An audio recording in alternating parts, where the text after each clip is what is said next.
அப்படி இந்த கிரிக்கெட்ல என்னதான் இருக்கோ எனக்கு சத்தியமா தெரியல. இன்னைக்கு மதுரைக்கு போயிருக்கோம் ஷூட்காக.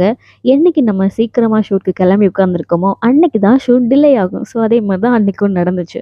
அப்புறம் சக்ஸஸ்ஃபுல்லா ஷூட் முடிஞ்ச உடனே சாப்பிடுறதுக்காக நாங்க மதுரையில குமார் மெஸ் தான் ஃபேமஸ். நெறைய மெஸ் ஃபேமஸ். அதில ஒன் ஆஃப் தி மெஸ் இது. ஸோ அங்க போயிட்டோம். அங்க போனா உள்ளக்க ஃபுல்லாவே வந்து சாமி ஃபோட்டோவா தான் வச்சிருக்காங்க. ஸோ அதுக்கப்புறம் நான் வந்து நண்டு குழம்பு, அப்புறம் வந்து இறால் ஃப்ரை, அப்புறம் வந்து என்னது ஃபிஷ் ஃபிங்கர்ஸ் இந்த மாதிரி வந்து நான்வெஜ் எல்லாம் சாப்பிட்டோம். அதுக்கப்புறம் நான் தூத்துக்குடி வந்துட்டேன். குட்டியா ஒரு ஷாப்பிங் இருந்துச்சு. ஏன்னா, என் அக்கா பொண்ணுக்கு வந்து பர்த்டே. ஸோ அதுக்கு ட்ரெஸ் எடுக்கலான்னு போயிருந்தேன். அப்போ எல்லாரும் ஆர்வமா கிரிக்கெட் பார்த்துருந்தாங்க. எனக்கு கிரிக்கெட் பத்தி ஒரு நாலேஜும் கிடையாது. அதுவும் ஐபிஎல்லாம் யாராவது என்கிட்ட கொஸ்டின் பண்ணாங்கன்னா, சீரியஸா எனக்கு சிரிப்பு தான் வரும். ஏன்னா, நான் பார்த்ததே இல்ல.